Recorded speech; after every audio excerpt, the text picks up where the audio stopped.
वालेकुम दोस्तों, इन वक्त पाण मौजूद आहियूं Cambodia G capital city फेनोम fin में। ऐं ही जेको पोयां मंज़र आहे इहो को समुंड न आहे ऐं को समुंड जो हार्बर बि कोन्हे, पर ही मीकोंग रिवर आहे। ऐं मीकोंग रिवर जी जेका हिस्ट्री आहे उहा ॾाढी इंट्रस्टिंग आहे त मीकोंग रिवर 6 मुल्कनि मां क्रॉस करे पियो। इन जेका शुरूआत आहे उहा ईस्ट चाइना खां शुरूआत करे पियो। ईस्ट चाइना खां पोइ अचे थो म्यांमार, म्यांमार खां पोइ अचे थो लाउस, लाउस खां पोइ अचे थो कंबोडिया, कंबोडिया खां वियतनाम ऐं वियतनाम खां पोइ थाईलैंड। हिन जेको ही रिवर आहे, जेका रिवर में जेका पाणी जी जेका मैनेजमेंट आहे, डिस्ट्रीब्यूशन आहे, इन जी डिस्ट्रीब्यूशन जे लाइ बि मीकोंग रिवर कमीशन ठहियल आहे।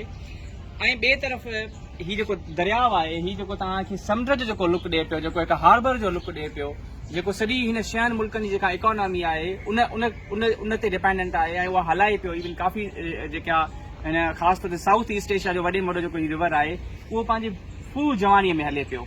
इवन हिन ते बि कंफ्लिक्ट्स यकीनन आहिनि।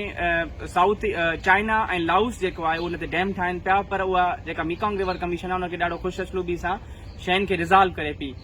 हाणे सिमिलरिटी आहे त ॿिए तरफ़ तव्हांजो जेको सिंधु दरियाव आहे, जंहिंजो सिर्फ़ु जेको बॉर्डर आहे जेको चाइना खां तिब्बत खां जेको निकिरे पियो ऐं उहो वाया अरबी समुंड में शोर करे पियो, उन में को थर्ड कंट्री जो को बॉर्डर बि कोन थो लॻे, को एॾो को ख़ासि को बॉर्डर या एॾो को मेजर जेको बॉर्डर लॻे। पर उन जे बावजूदि उन में सिर्फ़ु जेको आहे उहो पंजाब जो जेको मेजर जेको बेल्ट अचे थो, उहो पंजाब जो जेको एरिया आहे उहो बेल्ट अचे पियो ऐं उन जो जेको पाणी आहे उहो कोटरी बैराज ताईं कोन थो पहुची सघे। हीउ जेको मीकोंग रिवर आहे इहो 6 मुल्कनि जा जेके बॉर्डर क्रॉस करे ऐं ही चौथी डेस्टिनेशन आहे। चौथी डेस्टिनेशन क्रॉस करण जे बावजूदि बि पंहिंजी फू जवानीअ में भरपूर अंदाज़ सां, भरपूर नमूने सां हले पियो। पर असां वटि जेको सिंधु दरिया जो पाणी आहे उहो सखर ताईं कोन थो पहुची सघे, उहो कोटली ताईं कोन थो पहुची सघे।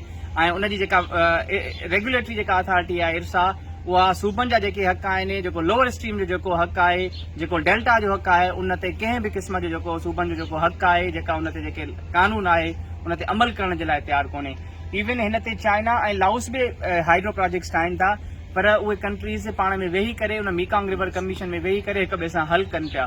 सो चवण जी ॻाल्हि इहा आहे, ॿुधाइण जी ॻाल्हि इहा आहे त हीउ दरिया जेके नेचुरल फ्लो में जेके दरिया हलनि था, जेको हसन अब्बास साहब जो स्टांस आहे त दरिया जेके नेचुरल फ्लो में हलनि था ऐं महज़िब जेके समाज आहिनि, जेके महज़िब मुल्क आहिनि, उहे दरियाउनि खे हीअं ज़िंदा रखंदा आहिनि। दरियाउनि में जेका ज़िंदगी आहे, दरियाउनि जी जेका लाइफ आहे उनखे हीअं बहाल रखंदा आहिनि ऐं उहो केॾो ख़ूबसूरती सां उहे दरिया जेके आहिनि हिक ॿिए जा कंट्रीज़ जा जेके बॉर्डर क्रॉस कनि पिया। ऐं मां जॾहिं हिस्ट्री हिनजी पढ़ां पियो त हीउ जेको आहे साउथ ईस्ट एशिया जो वॾे में वॾो जेको रिवर आहे ऐं 6 कंट्रीज़ जा बॉर्डर क्रॉस करण जे बावजूदि बि भरपूर नमूने सां ज़िंदा आहे ऐं हिनजी लाइफ ज़िंदा आहे। ऐं जेका बि कंबोडिया जी, लाउस जी, थाईलैंड जी जेको विण जो वापारु आहे, जेको कारोबार आहे, उहो हिन रिवर जे थ्रू आहे ऐं दरिया ज़िंदगी थींदा आहिनि। ऐं असां वटि हालत इहा आहे, जेको पंजाब साम्राज्य आहे उहो पाणी असां वटि कोटरी ताईं कोन थो पहुचे, डाउन स्ट्रीम ताईं कोन थो पहुचे, सखर बैराज ताईं पाणी कोन था ॾियनि ऐं उन्हनि ते डैम मथां डैम ठाहिण वञनि पिया।